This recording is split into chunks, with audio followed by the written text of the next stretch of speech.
जय हिंद दोस्तों। तो चलिए इस वीडियो में हम जानेंगे प्राचीन भारतीय धर्म एवं दर्शन। ठीक ना, प्राचीन भारतीय धर्म एवं दर्शन को देखेंगे।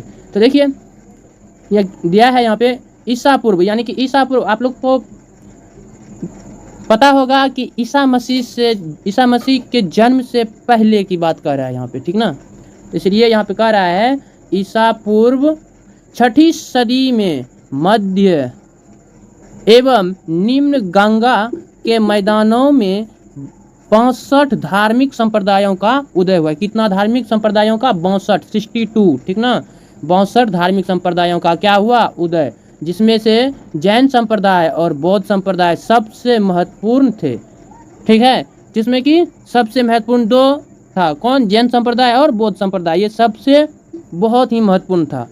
ठीक, कितने धार्मिक संप्रदायों का उदय हुआ? 62, याद रखिएगा, जिसमें से कि जैन संप्रदाय और बौद्ध संप्रदाय सबसे महत्वपूर्ण थे तथा धार्मिक सुधार के परम शक्तिशाली आंदोलन के रूप में उभरे। ठीक ना, अब हम बढ़ते हैं आगे। अब हम जानेंगे कि जैन संप्रदाय क्या है, यानी कि जैन धर्म क्या है। जैसे कि यहाँ पे बताया गया है कि 62 धार्मिक संप्रदायों का उदय हुआ। कहाँ से? तो गंगा के मैदानों में, निम्न गंगा के मैदानों में 62 धार्मिक संप्रदायों का उदय हुआ था, जिसमें से कि दो महत्वपूर्ण धर्म था, जैन धर्म और बौद्ध धर्म। तो अब हम जानेंगे जैन धर्म क्या है। ठीक, तो देखिए जैन धर्म एक प्रतिक्रियावादी धर्म है। ठीक ना, जैन धर्म एक प्रतिक्रियावादी का मतलब होता है कि यदि कोई सामने कुछ पूछ रहा है तो उसका किस तरह से हम जवाब दें। ठीक ना, इसी को प्रतिक्रियावादी कहते हैं। और प्रतिक्रियावादी यहाँ धर्म है जिसके प्रवर्तक जो है ऋषभदेव था, जिसे आदिनाथ के नाम से भी जाने जाते हैं। ठीक ना, तो जैन धर्म एक प्रतिक्रियावादी धर्म है जिसके प्रवर्तक जो है ऋषभदेव आदिनाथ थे। ऋषभदेव एवं अरिष्टनेमि का उल्लेख ऋग्वेद में है। ठीक ना, ऋषभदेव एवं अरिष्टनेमि का उल्लेख कहाँ पे है? ये ऋग्वेद में मिलता है। ठीक है, अब हम आगे है जानते हैं जैन तीर्थकर। कुछ जैन तीर्थकर के नाम दिए हुए हैं, चलिए इसको हम जान लेते हैं। ठीक है, तो आगे बढ़ते हैं। तो देखिए कुछ जैन तीर्थकर के नाम दिए हुए हैं। 1 नंबर पे आता है ऋषभदेव। ठीक ना, 1 नंबर पे कौन आता है? ऋषभदेव, याद रखिएगा। और 2 नंबर पे जो है कौन सा आता है? 2 नंबर पे आता है अजितनाथ। 2 नंबर पे अजितनाथ, ये जो है क्या है? जैन धर्म के तीर्थकर हैं। ठीक ना, जैन धर्म के तीर्थकर हैं। 2 नंबर पर अजितनाथ आते थे। उसके बाद 3 नंबर पे क्या है? संभवनाथ, अभिनंदन, सुमितिनाथ, पदम प्रभु, सुपाश्चर्वनाथ, चंद्र प्रभु, सुविधिनाथ, शीतलानाथ, श्रेयांसनाथ, वसुपूज्य। उसके बाद जो है अगला क्या है? 13 नंबर में है विमलनाथ, अनंतनाथ और अनंतनाथ हो गया। उसके बाद देखते हैं 15 नंबर में है धर्मनाथ, शांतिनाथ, कुंथुनाथ, अरनाथ, मलिनाथ, मुनि सुब्रत, नेमिनाथ, अष्टनेमी। आगे है पाश्चर्वनाथ, महावीर। इस तरह से जैन तीर्थकर के नाम दिए हुए हैं। कितने टोटल हैं? तो 24 हैं। ये 24 को आप याद रख लीजिएगा क्योंकि कहीं से भी सवाल कर सकते हैं। तो आगे देखिए क्या है जैन धर्म की उत्पत्ति। ठीक ना, जैन धर्म की उत्पत्ति का रहा है यहाँ पे। जैन धर्म की उत्पत्ति यानी कि किसी भी चीज़ का जब निर्माण होते हैं ना, तो हम लोग कहते हैं ये कहाँ से निर्माण हुआ, तो उसकी पूरा डिटेल जानते हैं। उसी प्रकार जैन धर्म जो था उसकी उत्पत्ति कहाँ से हुआ, तो इसके बारे में कुछ दिया हुआ है। तो यहाँ पे दिया है जीन से हुई है। ठीक ना, जैन धर्म जीन से हुई है, जिसका तात्पर्य है विजेता। ठीक ना, ये जैन धर्म की उत्पत्ति जीन नाम से हुआ है और जिसका की अर्थ होता है विजेता। जीन जिसका अर्थ विजेता होता है। तो चलिए इसके बारे में कुछ विशेष जानकारियाँ हैं नीचे, जो कि आगे हम देखते हैं।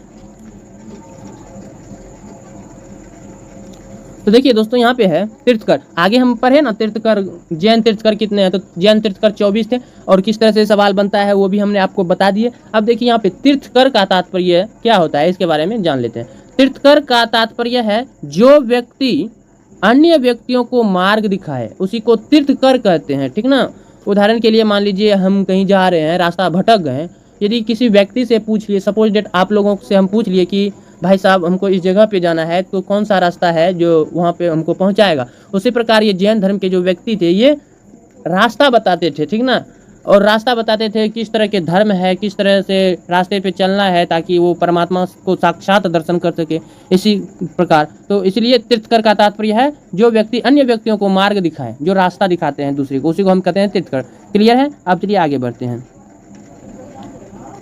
आगे देखिए क्या दिया हुआ है, दिया हुआ है वर्धमान महावीर एवं जैन संप्रदाय। कौन? वर्धमान महावीर एवं जैन संप्रदाय। अब देखिए यहाँ पे वर्धमान महावीर आ गया और जैन संप्रदाय, दोनों में अब क्या कॉमन है इसमें, वह बात बताया गया है। तो देखिए महावीर का जन्म जो है 540 ईसा पूर्व, ठीक ना, ईसा मसीह के जन्म से 540 वर्ष पहले हुआ था। कहाँ पे हुआ था? तो कुंडग्राम में हुआ था। और ये कहाँ पे है? वैशाली के पास है, ठीक ना, कुंडग्राम में हुआ था, ये वैशाली के पास है। महावीर के बचपन का नाम क्या था? महावीर का बचपन के नाम क्या था? बुद्धमान, ठीक ना, बुद्धमान था। वे ज्ञात्रिक क्षत्रिय वंश से संबंधित थे। वे किससे संबंधित थे? ज्ञात्रिक क्षत्रिय वंश से। तो देखिए सवाल यहाँ पे आ सकता है कि महावीर का बचपन का क्या नाम था, तो आप जवाब में दे दीजिएगा बुद्धमान। और ये भी कर सकता है कि वह किस वंश से संबंधित था, तो ज्ञात्रिक क्षत्रिय वंश से संबंधित था। क्लियर है? अब चलिए आगे हम बढ़ते हैं। आगे देखिए क्या कहा है, आगे कह रहा है उनके पिता सिद्धार्थ, और उनके पिता जो है कौन था? सिद्धार्थ था। और माता जो था त्रिशला, लिच्छवी शासक चेटक की बहन थी, ठीक ना। त्रिशला कौन थी? लिच्छवी शासक, लिच्छवी का जो शासक था उसी चेटक, उसका क्या नाम था? चेटक। लिच्छवी के शासक का क्या नाम था? चेटक। और चेटक की ही बहन थी। चेटक कौन था? लिच्छवी का शासक था, वहाँ का राजा था, ठीक ना। पत्नी यशोदा तथा पुत्री अनुज्या या प्रियदर्शनी थी। प्रियदर्शनी का विवाह जमाली से हुआ था। प्रियदर्शी का विवाह किससे हुआ था? जमाली से हुआ था। महावीर ने 30 वर्ष की अवस्था में अपने बड़े भाई नंदीवर्धन से आज्ञा लेकर गृह त्याग कर दिया, ठीक ना, गृह त्याग कर दिया। किससे आज्ञा लिया?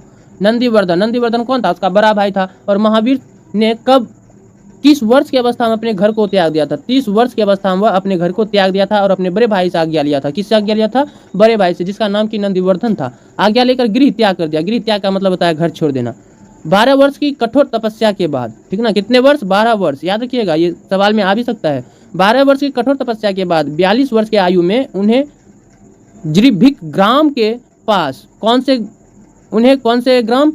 जृभिक ग्राम के पास रिजुपालिका नदी के तट पर साल वृक्ष के नीचे कैवल्य ज्ञान प्राप्त हुआ, ठीक ना। कहाँ पे? जृभिक ग्राम में। और कौन से नदी के पास? रिजुपालिका नदी, ठीक ना, रिजुपालिका नदी के तट पर और साल के वृक्ष के नीचे केवल से ज्ञान प्राप्त हुआ। केवल का अर्थ होता है ज्ञान, ठीक ना। ये प्राप्त हुआ किसको? महावीर स्वामी को। कौन से ग्राम में?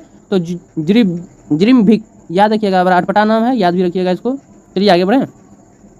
इसके बाद वे जिन या विजेता कहलाए। उसके बाद ये जिन या विजेता कहलाए। अब मान लीजिए कोई भी व्यक्ति है, यदि अपने उचित स्थान पर पहुंच जाते हैं, जिस स्थान का वो चेष्टा करते हैं, यदि उस स्थान पर पहुंच जाते हैं तो उसको हम क्या कहते हैं? विजेता कहते हैं। उदाहरण के तौर पर मान लीजिए यदि 2 व्यक्ति के बीच मुकाबला हो रहा है, यदि कोई एक व्यक्ति जीत गया तो उसको हम विजेता कहेंगे, ये तो उचित ही है। उसी प्रकार महावीर स्वामी ने जब सत्य की खोज में निकला तो उसे सबसे पहले कहाँ पे, कौन से गाँव में? जृभिक ग्राम में और रिजुपालिका नदी के पास साल वृक्ष के नीचे उसे ज्ञान प्राप्त हुआ, यानी कि वह विजेता हो गया पूरा। जिस चीज़ की खोज में वह निकले थे उसका वो तपस्या पूर्ण हो गया, ठीक ना। इसीलिए उसे हम जिन या विजेता कहलाने लगे उस टाइम से। अब देखिए महावीर से पहले कुल 23 तीर्थकर हुए। अब महावीर स्वामी था, इससे पहले 23 तीर्थकर हुए, ठीक ना। कितने? 23। अर्थात महावीर सहित जैन धर्म में कुल 24 तीर्थकर थे। जितने भी 24 का ऊपर नाम दिया गया है सब जो है क्या है? तीर्थकर ही थे, सब रास्ता दिखाने वाले ही थे, ठीक ना। महावीर के अन्य नाम है जीन, अहरत, निर्ग्रंथ, केवलिन, नाथुपुत्र भी थे, ठीक ना, समझ गए। महावीर के कितने नाम थे? महावीर के अन्य नाम कितने थे? याद रखिएगा, जीन, अहरत, निर्ग्रंथ, केवलिन, नाथपुत्र भी थे।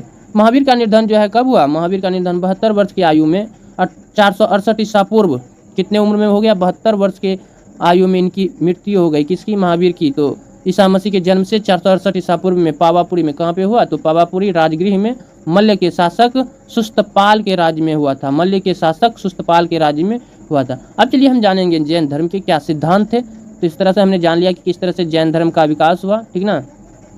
अब जैन धर्म का क्या सिद्धांत था? जैन धर्म में कोई भी प्रवेश करते थे तो उसका कुछ नियम होता है ना, नियमावली, उसी को सिद्धांत कहते हैं।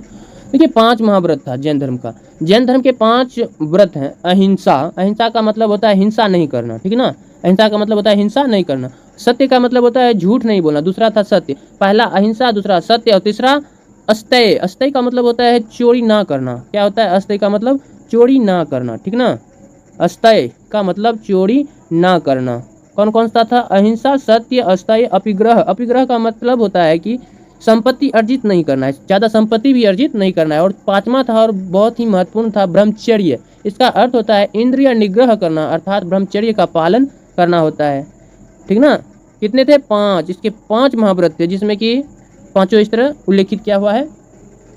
हिंसा, ठीक ना, उसके बाद सत्य, झूठ ना बोलना, हिंसा, असत्य, अस्थेय, अपिग्रह, ब्रह्मचर्य। ये पांचों बहुत ही महत्वपूर्ण है, आप लोग याद रखिएगा। अब देखिए पहले 4 महाव्रत का प्रतिपादन किया गया था। पार्श्वनाथ 23वें तीर्थकर थे।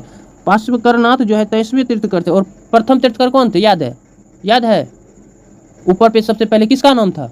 ऋषभ देव का, वो प्रथम था, ठीक ना। जैन धर्म का प्रथम तीर्थकर था ऋषभ देव, और सबसे अंतिम महावीर हुआ, ठीक ना। और 23वें तीर्थकर के कौन था? पार्श्वनाथ ने किया 5वां महाव्रत का। अब चलिए आगे बढ़ते हैं। 5वां महाव्रत महावीर द्वारा जोड़ा गया। ये 5 महाव्रत, ये 5वां महाव्रत जो है ब्रह्मचर्य का, कौन जोड़ा था? ये महावीर ने जोड़ा, ठीक। अब चलिए आगे बढ़ते हैं। अनुव्रत। अनुव्रत का मतलब क्या होता है, इसके बारे में हम कुछ जानकारियां हासिल करते हैं। अनुव्रत की गृहस्थ जीवन में रहने वाले जैनियों के लिए महाव्रत में कठोरता कम थी, इसलिए इन्हें अनुव्रत कहा जाता था। अनुव्रत का मतलब होता है गृहस्थ, जो कि घर में ही रहते हैं, ठीक ना। घर में ही रह के घर का ही कार्य करते हैं, किसान का काम हो गया, जैसे गृहस्थ जीवन में रहने वाले जैनियों के लिए महाव्रत में कठोरता कम थी। जैनियों एक समुदाय है, ठीक ना, जैसे कास्ट होते हैं ना, उसी तरह जैनियों एक समुदाय है के लिए एक महाव्रत था, जो कि बहुत ही बड़ा व्रत था, और ये कठोरता कम थी, इसलिए इन्हें अनुव्रत कहा जाता था। अब त्रिरत्न क्या होता है? अब आगे देखिए त्रिरत्न के बारे में कुछ डिस्कशन है।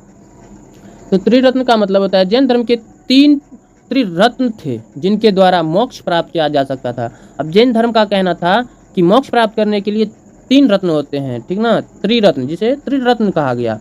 पहला है सम्यक दर्शन, सम्यक ज्ञान, सम्यक आचरण। अब देखिए सम्यक दर्शन, सम्यक ज्ञान, सम्यक आचरण, इसके बारे में कुछ जानकारियां दिए हुए हैं महावीर ने। महावीर जो है बहुत ही, अब देखिए यहाँ पे सम्यवाद जैन धर्म के अनुसार 7 नए होते हैं, ठीक ना, आंशिक ज्ञान। 7 नए होते हैं क्या? आंशिक ज्ञान, जिन्हें स्यादवाद कहते हैं। स्यादवाद कहते हैं। इसे अनेकांतवाद और सप्तभंगी भी कहा जाता है। इसे एकांतवाद और सप्तभंगी भी कहा जाता है, ठीक ना। अब सल्लेखना, निराहार एवं निर्जल। सल्लेखना का मतलब देखिए क्या होता है? निराहार एवं निर्जल रहकर प्राण त्याग करना सल्लेखना कहलाता है। अब सल्लेखना का मतलब होता है निराहार, कोई प्रवाह नहीं, पूरा किसी का डर नहीं है, कोई मुझे हरा नहीं सकता है, उसी को निराहार कहते हैं। एवं निर्जल का मतलब होता है ना किसी के अंदर में रहना, ना किसी से अपेक्षा करना, उसी को निर्जल रहकर प्राण त्याग करना शिलालेखना कहा जाता है। चंद्रगुप्त मौर्य ने इसी पद्धति से अपने प्राण त्यागे थे। और चंद्रगुप्त मौर्य, याद रखिएगा, किस पद्धति से अपना प्राण त्यागे थे? सल्लेखना पद्धति से, ठीक ना। चंद्रगुप्त मौर्य ने इसी पद्धति से अपना प्राण को त्याग दिए थे। देवताओं का अस्तित्व जो है, जैन धर्म ने देवताओं के अस्तित्व को स्वीकारा तो अवश्य है, परंतु उसका स्थान जिन के नीचे रखा गया। अब देखिए जैन धर्मों ने देवताओं को तो स्वीकार लिया, लेकिन उसका जो स्थान है जिन के नीचे रखा गया है। जिन का मतलब आप लोगों को पता होगा, अभी जस्ट पहले कुछ देर पहले बताए थे। जिन का मतलब होता है जैन धर्म, जिन का मतलब होता है रास्ता दिखाना, ठीक ना। जिन का मतलब होता है विजेता से नीचे रखा गया। अब देखिए वर्ण व्यवस्था क्या होता है? वर्ण व्यवस्था महावीर के अनुसार पूर्व जन्म में अर्जित पुण्य या पाप के अनुसार ही किसी का जन्म उच्च या निम्न कुल में होता है, ठीक ना। ये वर्ण व्यवस्था है, याद रखिए क्या, हमारे प्राचीन काल से, इसलिए सनातनी है। हमारे भारत जो है क्या है? सनातनी है। सनातनी का मतलब होता है जो 2 जन्म को मानते हो, ठीक ना। पहला जन्म और दूसरा जन्म को जो मानते हो उसी को सनातनी कहते हैं, समझ गए। अब देखिए आगे हम बढ़ते हैं। जैन धर्म का प्रसार। अब जैन धर्म का प्रसार किस तरह से हुआ, इसका भी कुछ जान लेते हैं। देखिए जैन धर्म का प्रसार, जैन धर्म का प्रसार का मतलब होता है पूर्ण रूप से विस्तृत कैसे हुआ, इसके बारे में हम जानेंगे। केवल का अर्थ होता है ज्ञान, ठीक ना, केवल का अर्थ होता है ज्ञान। ज्ञान प्राप्ति के बाद महावीर ने अपना प्रथम उपदेश राजगृह में विपुलाचल पहाड़ी पर वाराकर नदी के तट पर दिया। याद रखिएगा, बहुत ही महत्वपूर्ण और इम्पोर्टेंट है। महावीर ने प्रथम उपदेश कब दिया था, महावीर ने प्रथम उपदेश कहाँ पे दिया था, राजगृह में दिया था। और किस पहाड़ी पे, तो विपुलाचल पहाड़ी पर वराकर नदी के तट पर दिया था। कौन से नदी, वराकर नदी। कौन सा नदी था, वराकर नदी, समझ गए, कौन सा नदी, वराकर नदी, ठीक ना। महावीर ने अपना प्रथम उपदेश कहाँ पे दिया, राजगृह में।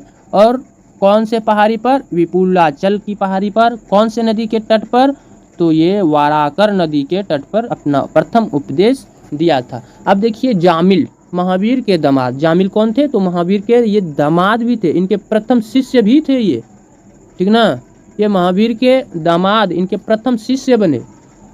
कौन, जामिल, समझ गए। उसके बाद है चंदना। चंदना जो है चंपा नरेश दधिवाहन की पुत्री थी। चंदना कौन था, चंपा नरेश की दधिवाहन की पुत्री थी। महावीर की प्रथम भिक्षुणी बनी, और महावीर की जो है प्रथम भिक्षुणी बनी, प्रथम शिष्य बनी लेडीज में, समझ गए। महावीर के प्रधान शिष्यों की संख्या कितनी थी, 11। महावीर के प्रधान शिष्यों की संख्या 11, जिन्हें गंधर कहा जाता था, क्या, गंधर। महावीर की प्रधान शिष्य जो कि प्रमुख शिष्य थे, कितने थे, 11, और जिन्हें गंधर कहा जाता था। महावीर ने प्राकृतिक भाषा में, कौन से भाषा में, प्राकृतिक भाषा में धर्म का प्रचार किया था। जैन धर्म के प्रचार के लिए पावापुरी में एक जैन संघ की स्थापना की गई। कहाँ पे, पावापुरी में। जैन धर्म की प्रचार प्रसार के लिए पावापुरी में जैन संघ की स्थापना की। अब यहाँ पे सवाल कर देगा, जैन संघ की स्थापना कहाँ पे की गई थी, पावापुरी में, और किस उद्देश्य से किया गया था। ये उद्देश्य इसका ये था कि जैन धर्म का ये प्रचार कर सके, समझ गए। आनंद, सूर्यदेव, कामदेव, कुंडलोकिल्य आदि उनके प्रमुख शिष्य थे। अब सवाल दे देगा आपको, महावीर के प्रमुख शिष्य इनमें से कौन नहीं है। आनंद दे देगा, अंगद दे देगा, सूर्यदेव दे देगा, कामदेव दे देगा, तो ऑप्शन बताइए कौन सा है। तो अंगद नहीं है, आनंद है, याद रखिएगा। और नेक्स्ट है, महावीर की मृत्यु के बाद सुधर्मन जैन संघ का अध्यक्ष बना। अब जब महावीर की मृत्यु हो गई तो उसके बाद कौन जैन संघ का अध्यक्ष बना, तो सुधमर्ण जैन संघ की अध्यक्ष बने, समझ गए। नेक्स्ट, महावीर के अनुयायी शासक वर्ग। अब देखिए महावीर के कुछ अनुयायी शासक वर्ग हैं, जिसका नाम इसमें दिया हुआ है। लिच्छवी नरेश चेटक, चंद्रगुप्त मौर्य, अमोघ वर्ष राष्ट्रकूट, खारवेल, कलिंग नरेश, ठीक ना। खारवेल कौन था, कलिंग का नरेश था। चंडप्रघोत, अवंती नरेश। चंडप्रघोत कौन था, अवंती का शासक था। दधिवाहन, चंपा नरेश था, ठीक ना। दधिवाहन चंपा नरेश, ये सब जो था क्या था, अनुयायी था महावीर के, जैन धर्म का अनुयायी था, ठीक ना। अब बढ़ते हैं जैन धर्म का विभाजन। जैन धर्म जो है बट गए, किस तरह से बटा ये जानते हैं। जैन धर्म का विभाजन यानी कि जैन धर्म का बटना। जैन ग्रंथ परिशिष्ट प्रवन कृति हेमचंद्र, ठीक ना। परिशिष्ट प्रवन यानी कि कृति हेमचंद्र के अनुसार मगध में 12 वर्ष तक लंबा अकाल पड़ा। 12 वर्ष तक लंबा अकाल पड़ा, कहाँ पे, मगध में। अतः बहुत से जैन भद्रबाहु के नेतृत्व में श्रवण बेलागोला कर्नाटक चले गए। अब यहाँ पे देखिए सब जो था मगध में था। एक ग्रंथ में बताया गया है, कौन सा, कृति हेमचंद्र परिशिष्ट प्रवन के अनुसार, उसमें लिखा गया है कि मगध में जो है 12 वर्ष तक लंबा अकाल पड़ गया, यानी कि वहाँ पे खाना पीना भुखमरी यानी कह सकते हैं बहुत चीज़ की कमियाँ होने लगी। अतः बहुत से जैन भद्रबाहु जो है भद्रबाहु के नेतृत्व में श्रवण बेलगोला कर्नाटक चले गए। शेष जैन लोग स्थूल भद्र के नेतृत्व में मगध में ही रुक गए। बाकी जो है स्थूल भद्र, वहाँ का जो शासक था स्थूल भद्र मगध में, उसी के नेतृत्व में रुक गए। तो इस तरह से 2 भागों में बट गए। किसके कारण, तो अकाल होने के कारण से, समझ गए। अकाल होने के कारण से 2 भागों में बट गए। एक चला गया श्रवण बेलगोला जो कि कर्नाटक चले गए, ऐसे जैन धर्म जो है स्थूल भद्र यानी कि स्थान पे ही रह गए। अकाल समाप्त होने पर जब भद्रबाहु व उनके समर्थक मगध लौटे तो स्थानीय लोगों से उनका मतभेद हो गया। उन्होंने पाया कि स्थानीय लोगों ने जैन धर्म का पालन नहीं किया है, और जब अकाल का समाप्त हो गया तो जब उधर से श्रवण बेलगोला से दीक्षुक लोग घूमे उधर से, जो जितने भी आधे लोग चले गए थे ना उधर, तो वो सब जब घूमे तो यहाँ पे देखा कि बौद्ध जैन धर्म का पालन नहीं हो रहा है। इस मतभेद को दूर करने के लिए पाटलिपुत्र में एक परिषद का आयोजन किया गया, जिसका दक्षिणी जैनों ने बहिष्कार किया।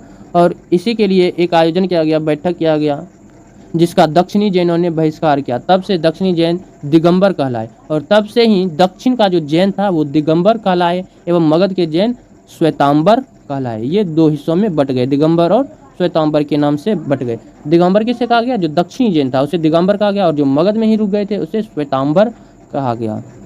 अब देखिए कुछ प्रमुख है। प्रथम जैन संगीति 300 ईसा पूर्व लगभग, और दूसरी जैन संगीति 6ठी शताब्दी। तो दोनों, एक पहला है ये, दूसरा है, तो इसको याद कर लीजिएगा। अध्यक्ष जो था स्थूलभद्र था, इसमें देवाधि मृणी या क्षमाश्रमण।